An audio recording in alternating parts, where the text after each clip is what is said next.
우리에게는 하늘로 승천하신 위대한 대제사장이 계십니다.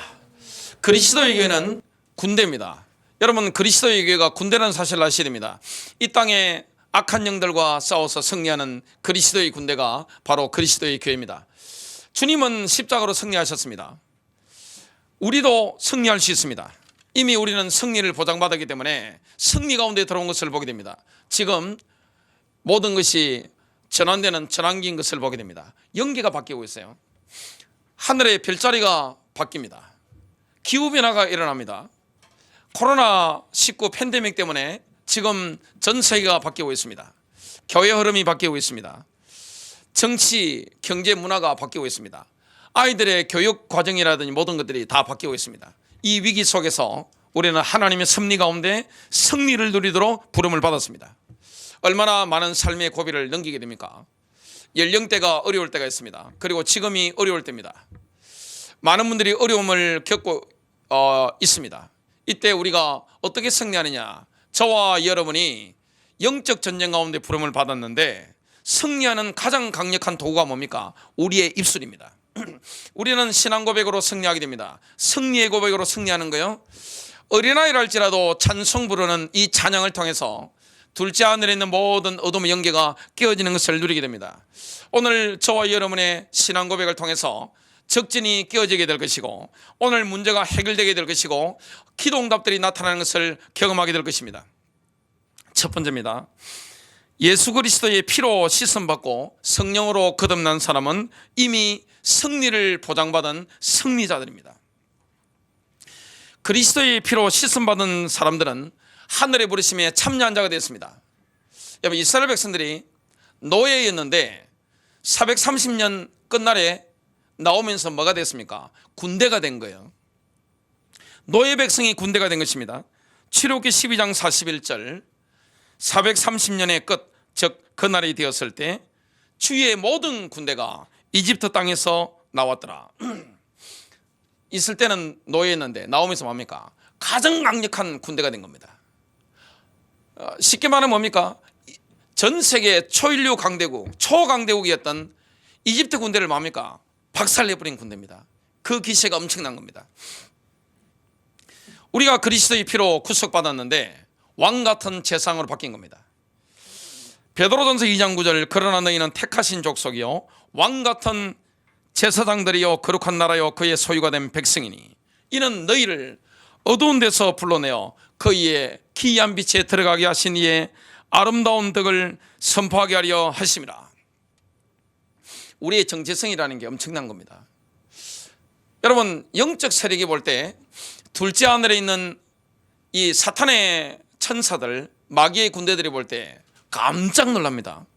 그리스도의 피로 구속받고 성령으로 거듭났는데 군대가 된 거예요. 엄청 강한 군대가 된 거예요. 그리스도의 군대가 엄청 강한 군대가 된 겁니다. 하나님께서는 반드시 승리할 수 있는 비결을 주셨습니다. 말씀을 따라가라. 이스라엘 백성들에게 하신 말씀 여호수아 1장 8절입니다. 이 율법책을 내 입에서 떠나지 말게 하며 주야로 그것을 묵상하여 그 안에 기록된 대로 다 지켜 행하라.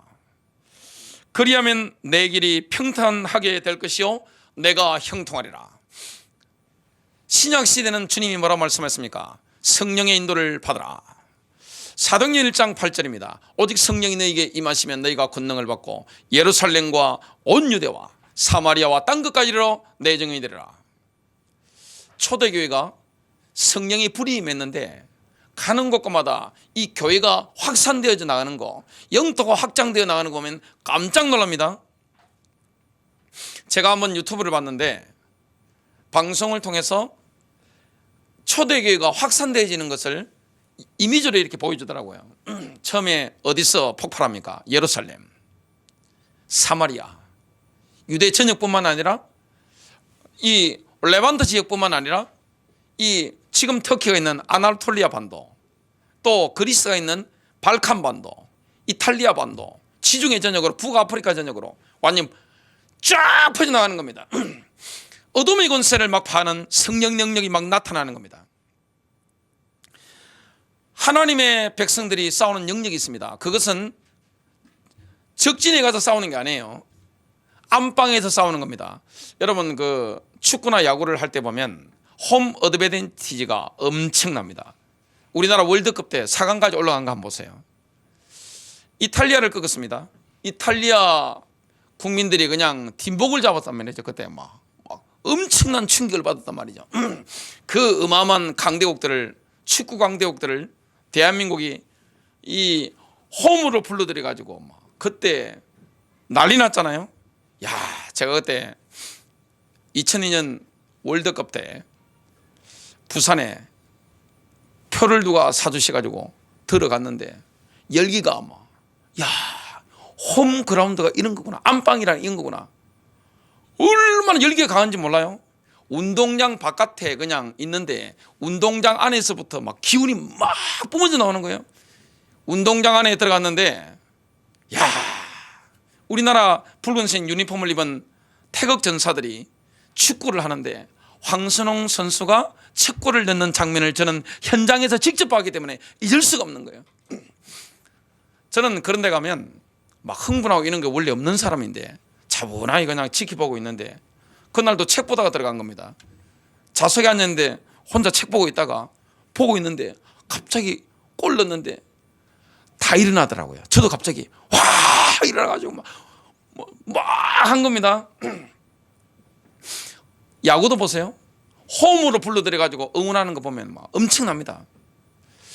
유럽의 빅리그에 그 축구에 보면 뭐 바르셀로나나 레알 마드리드 또 뭐 첼시라든지 리버풀이라든지 이런 강팀들 적진이 들어가가지고 뭐합니까? 무참하게 막 깨지잖아요. 우리가 싸우는 영역이 어디입니까? 이스라엘 백성들이 싸웠던 영역은 하나님의 약속이 깃던 영역이었습니다. 약속의 땅, 가나안 땅이었습니다. 우리 그리스도인들이 싸우는 영역이 어디입니까? 바로 하늘입니다. 저와 여러분이 지금 에베소서 2장 6절에 보니까 하늘에 앉아 있는 거예요. 영적 전쟁은 지금 어디서 벌어지는 겁니까? 하늘에서 벌어지는 것을 보게 됩니다. 여러분 하늘에서 벌어지는 영적 전쟁 가운데 승리하면 어떻게 됩니까? 가문이 바뀌어버려요. 도시가 바뀌어버려요. 개인 인생이 바뀌어버립니다. 민족이 바뀌는 것을 보게 됩니다. 기도라는 것은 엄청난 거예요. 여러분 기도라는 것은 뭐와 같습니까? 대포를 쏘는 것 같아요? 미사일 날리는 것 같아요? 이라크 전 때 전쟁하는 거 보니까 미군이 어떻게 합니까? 토마호크 미사일을 갖다가 집중적으로 날려버립니다. 완전 그냥 박살내버리는 겁니다. 나중에 지상군이 들어가더라고요. 기도가 그런 겁니다. 여러분 그리스도인들이 기도하는 이 기도가 뭡니까? 둘째 하늘, 지금 우리가 있는 대기각권이 지금 첫째 하늘이잖아요. 지금 하나님의 보좌가 있는 천국이 셋째 하늘이잖아요. 공간이 다릅니다만은 그 중간에 둘째 하늘이 있단 말이죠. 그 둘째 하늘을 향해서 그냥 미사일을 막 날려버리는 겁니다. 그런 기도의 능력을 누리는 게 저와 여러분의 입입니다. 그래서 에베소서 6장 12절에 보니까 우리의 씨름은 혈과 육을 상대하는 것이 아니요 정사와 권세와 이 어둠의 세상 주관자들과 하늘에 있는 악한 영들을, 악의 영들을 상대함이라. 안방에서 싸우는 겁니다. 굉장한 겁니다. 이미 승리가 보장된 승리자들입니다. 여러분 인생에 승리가 있을 줄로 믿습니다. 왜냐? 그리스도께서 승리하시기 때문에 그렇습니다. 두 번째입니다. 하늘의 부르심에 참여한 자들은 올바른 신앙 고백을 통해서 삶의 고비마다 보좌의 축복을 누리게 됩니다. 여러분 삶의 고비를 우리는 만나게 됩니다. 그때 하늘 보좌와 통하는 비밀이 뭡니까? 우리의 입술의 고백입니다. 신앙 고백입니다. 우리는 영적 싸움하다가 굉장히 어려운 고비를 만날 때가 있습니다.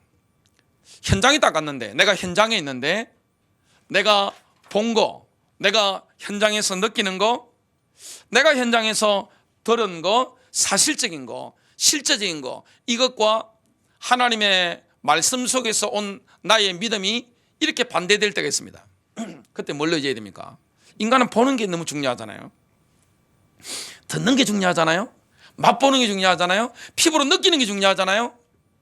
우리의 오감과 내 마음속에 올라오는 그 믿음이, 하나님 말씀이 딱 충돌할 때가 있습니다.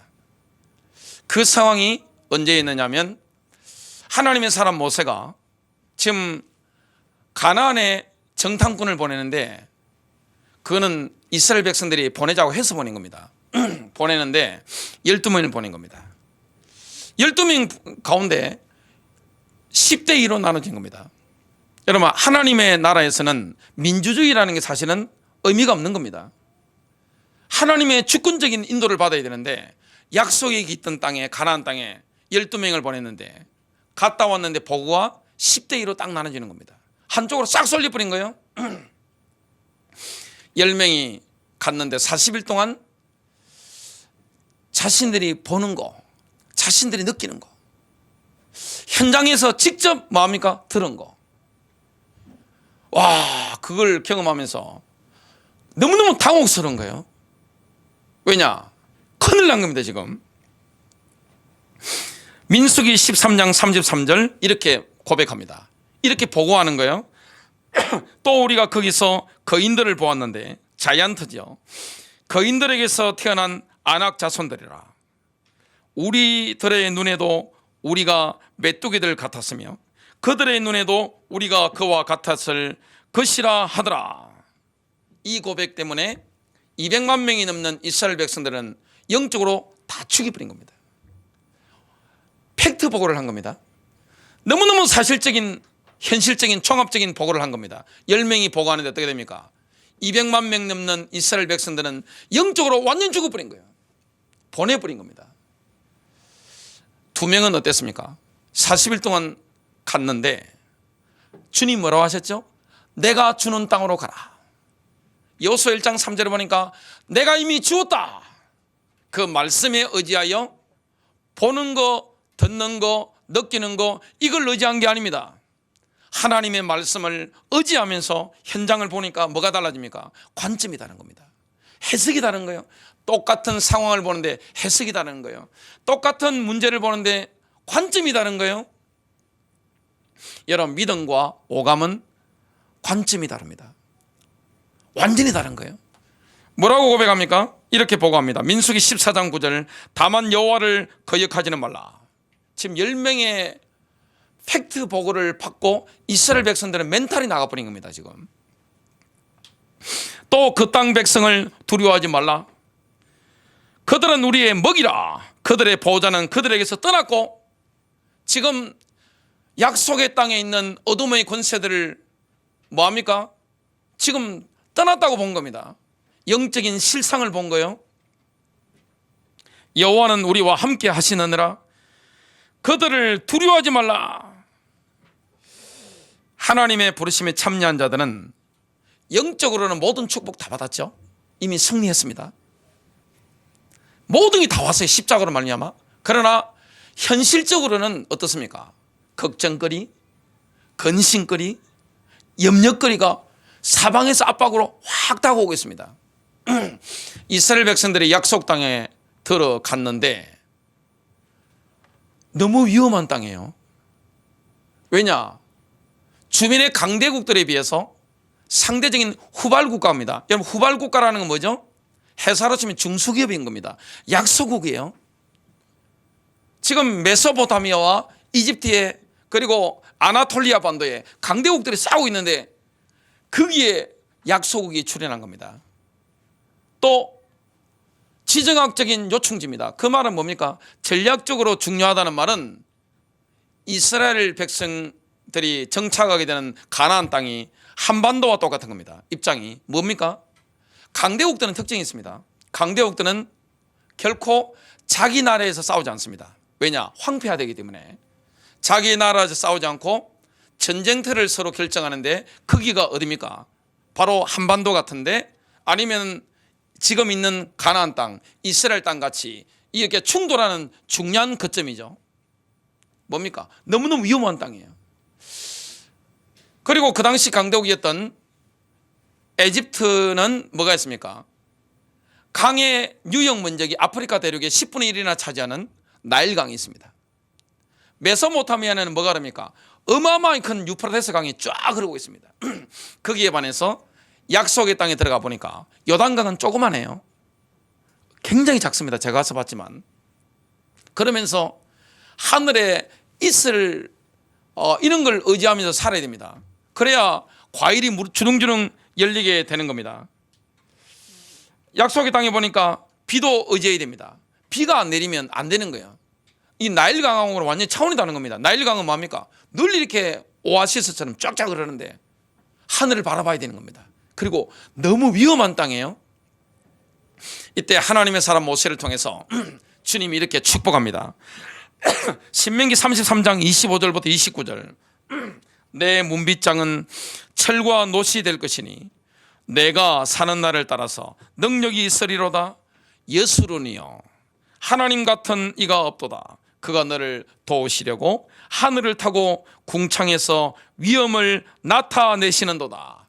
영원하신 하나님이 내 처소가 되시니 그의 영원하신 팔이 내 아래에 있도다. 그가 내 앞에서 대적을 쫓으시며 멸하라 하시도다.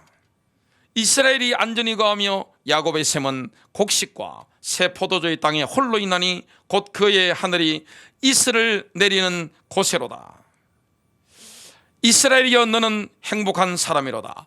여호와의 구원을 너같이 얻은 백성이 누구냐? 그는 너를 돕는 방패시요 내 영광의 칼이시로다. 내 대적이 내게 복종하리니 내가 그들의 높은 곳을 밟으리로다. 원수들의 진지가 높은 곳에 있는데 이걸 밟아버리는 겁니다. 때를 따라 뭐가 내립니까? 비를 내리시는 거예요. 이런 비, 늦은 비. 또 과일이 잘 되도록 주님께서 이슬을 내려주시는 거예요. 또 성문이 뭘로 되어 있습니까? 철과 노수로 딱 있으니까 원수들이 성문을 뚫고 들어올 수 없는 겁니다. 이게 바로 하나님의 임재입니다. 하나님의 영광입니다. 이걸 약속하신 거예요. 하늘의 부르심에 참여한 자들의 올바른 신앙 고백은 하늘에서 우리의 신앙 고백의 대제상이 되시는 예수 그리스도의 사역을 효과적으로 만들어 버립니다. 여러분, 주님은 지금 하늘로 승천하셨습니다. 성령으로 우리 안에 함께 하시고 하늘 보좌에 앉아 계십니다. 그 예수님은 우리의 대제상이 되십니다. 주님은 지금 뭐하고 계십니까? 중보하는 사역을 하고 계세요. 그 예수님의 대제사장의 사역을 효과적으로 만드는 게 뭡니까? 땅에 있는 그리스도의 사람들의 신앙 고백입니다. 신앙 고백을 올바르게 제대로 하면 우리의 입이 영적인 무기이기 때문에 제대로 하면 어떻게 됩니까? 하늘에서 주님의 사역이 활발하게 되어지는 겁니다. 히브리서 4장 14절 그런즉 우리에게 위대하신 대제사장 곧 하늘들로 들어가신 하나님의 아들 예수님이 계신 줄 알므로 우리가 우리의 신앙 고백을 굳게 붙들자. 사람이 어려워질 때 승리케 하는 게 뭡니까? 신앙 고백입니다. 마귀는 우리를 틀린 고백을 하도록 자꾸만 압력을 넣습니다. 보는 대로 말해. 저 말 들었지? 저대로 말해. 너가 느끼는 거 있잖아. 자식에 대해서 느끼는 거 있잖아. 너 자신에 대해서 느끼는 거 있잖아. 현장에 대해서 느끼는 거 있잖아. 본 거 있잖아. 이걸 말해. 그러나 승리하는 사람은 특징이 뭡니까? 본 대로 들은 대로 느끼는 대로 말하지 않습니다. 뭐합니까? 내가 믿는 대로 고백하는 겁니다. 여기에 훈련을 해야 됩니다. 여러분, 나탄 샤란스키가 쓴 악을 두려워하지 맙시다. 거기에 보면 소련 KGB가 사탄의 전략을 쓰는데 너무 사탄스러워요. 이 나탄 샤란스키라는 사람이 스파이 혐의로 잡힌 겁니다. 처음에 사형 선고를 받았다가 종신형으로 바뀌죠. 9년 동안 감옥살이를 하게 됩니다. 근데 이 샤란스키의 원래 주특기가 뭐냐? 체스 선수입니다. 우리는 바둑이 있고 장기가 있다면 러시아 같은데 체스가 있단 말이죠. 체스 선수입니다. 뛰어난 체스 선수였습니다. 여러분, 체스 선수처럼 본인이 감옥 생활을 하면서 종신형 선고받았으니까 희망은 끝입니다. 끝난 거예요, 희망은. 근데 체스 선수처럼 상대를 다루기로 한 겁니다. KGB를 다루기로 결정한 거예요. 그 말은 뭡니까? 한 발 앞서서 인도받는 겁니다. 여러분, 장기나 체스나, 저는 체스는 안 둬봤는데 장기나 바둑 같은 거 보면 수를 읽잖아요. 그래 뭡니까? 전체 판세를 읽으면서 상대방보다 내가 한 수 앞서서 이렇게 두는 겁니다. 그걸 하게 된 겁니다. 그래서 이 그리스도인은 아니었는데 이 샤란스키가 뭐 하느냐, 기도문을 만드는 겁니다. 영적인 원리를 아는 거예요. 유대인이기 때문에 하나님에 대한 신앙은 있단 말이죠. 기도문을 만든 거예요. 하나님께서 나와 함께 계시고 나의 가족을 보호하셔서 이스라엘로 데려가 주옵소서. 이 기도문을 만든 겁니다. 이걸 신문 당할 때마다 외운 겁니다. 9년 동안 날마다 10번씩 외웠어요. 결국 3만 번 이상 그 기도문을 선포한 거예요. 근데 구소련이죠. KGB는 뭐합니까? 틀린 고백을 하도록 강요한 겁니다. 나는 매국노다! 한마디만 하면 살려준다고 했답니다. 근데 끝까지 거부한 겁니다. 결국에 신앙 고백한 대로 모든 상황이 돌아가는데 국제 질서가 바뀐 겁니다. 그때 미국 대통령이 누가 나왔느냐? 여러분, 레이건 대통령이 투표할 때 미국 전역을 갖다 쓴 거 보면요, 그냥 초토화시킨 겁니다. 그냥 레이건이 얼마나 인기 많은지 모릅니다. 동서 포로교환 하자 해가지고 소련과 이게 서기장하고 담판 지어가지고 포로교환 하는데 이 샤란스키 어디로 갑니까?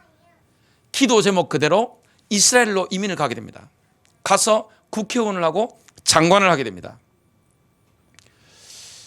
우리가 승리하는 전략은 뭐냐?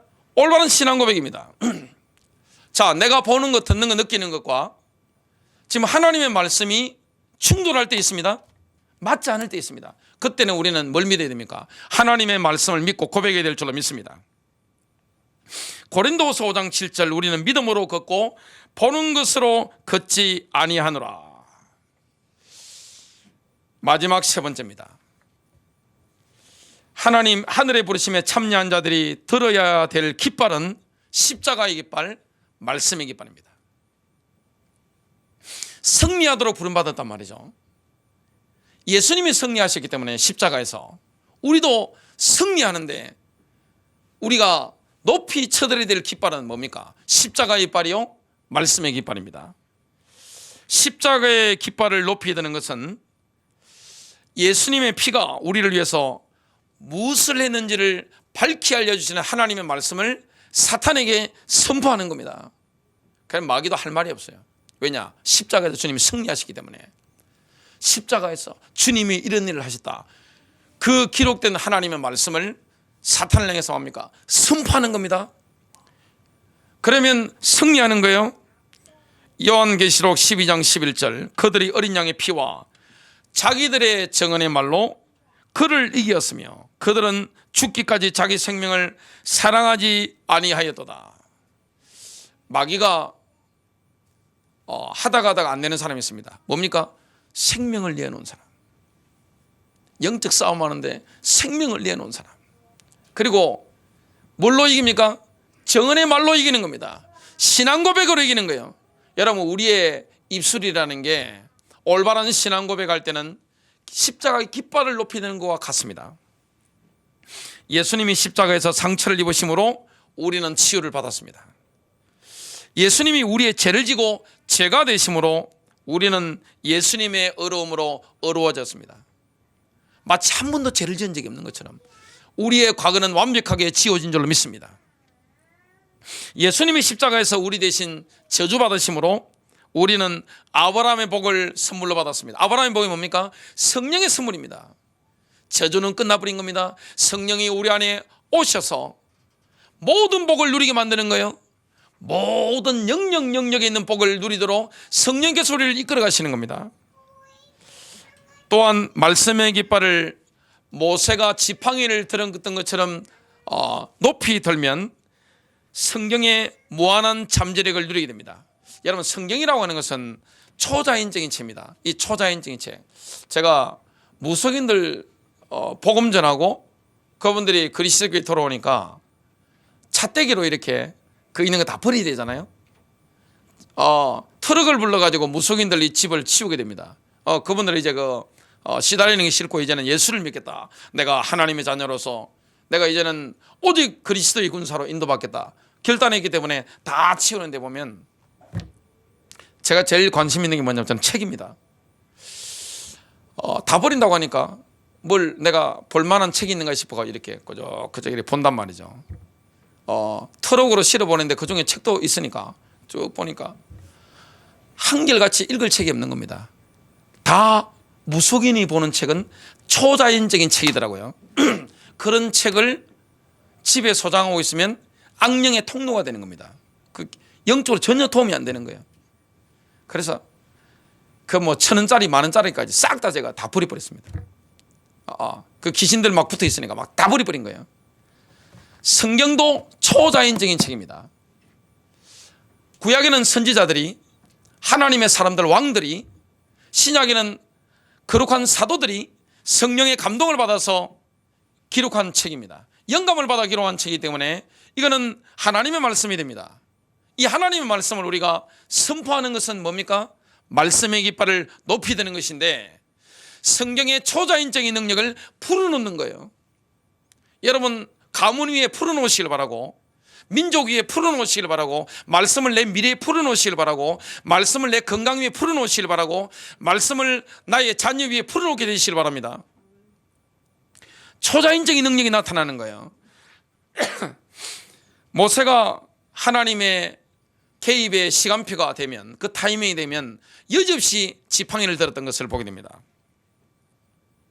출애굽기 14장 21절, 모세가 바다 위로 손을 높이 뻗쳤더니 주께서 밤새도록 강한 동풍으로 바다를 뒤로 물러가게 하시어 바다로 마른 땅이 되게 하시니 물이 갈라졌더라. 출애굽기 14장 27절부터 28절, 모세가 바다 위로 자기 손을 뻗치니 바다가 그 세력이 회복되었고 새벽이 되었더라.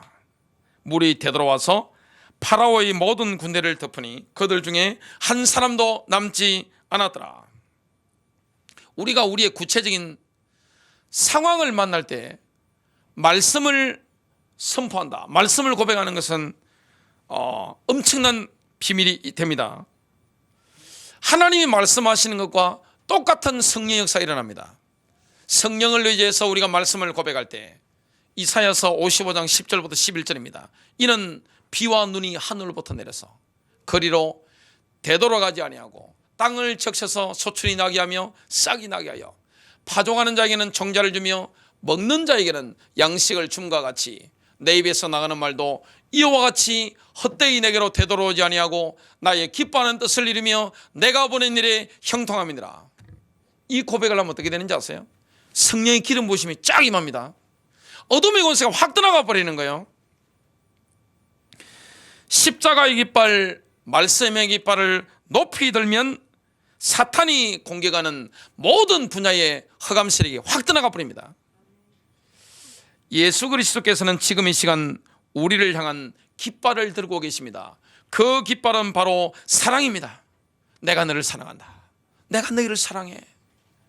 주님은 죽기까지, 십자가에서 죽기까지 우리를 사랑하시는 깃발을 들고 계시는 거예요. 아가서 2장 4절, 그가 나를 잔치집으로 인도하였으니 내 위에 나붙기는 그의 깃발은 사랑이었도다. 우리도 예수 그리스도를 사랑한다는 깃발을 공개적으로 높이 들어야 됩니다. 예수님의 피가 우리를 위해서 무엇을 했는지를 밝히 알려주시는 하나님의 말씀의 깃발을 드는 것이 우리가 사랑의 깃발을 드는 것입니다. 예수 그리스도의 십자가는 하나님의 크신 사랑을 증거하는 승리의 깃발입니다.